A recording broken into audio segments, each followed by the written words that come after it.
তো বন্ধুরা, দুর্গা পূজাটা তো জলে জলে ফিরাইলো। তো লক্ষ্মী পূজাটাও ভালোভাবে এলাম কাটবে। তো মা লক্ষ্মীও বলছে আমি কি আর থাকতে পারি, আমিও অল্প সবাইকে ঠান্ডা করে দিই।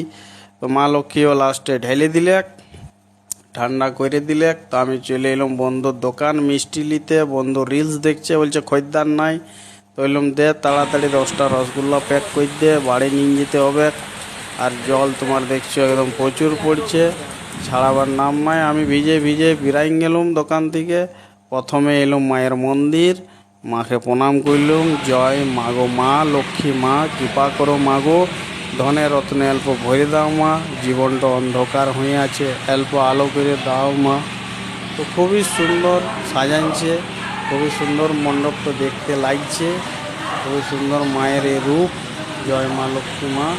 তো মন্দিরে দেখছো একটু মা লক্ষ্মী গেলা নাই, একদম ফাঁকা ফাঁকা লাগছে। তো প্রসাদ অনেক বেঁচে গেছে। তো কী করবে কাকু, হ্যাঁ দেখো প্লাস্টিকে ভরে সবাইকে দিচ্ছে।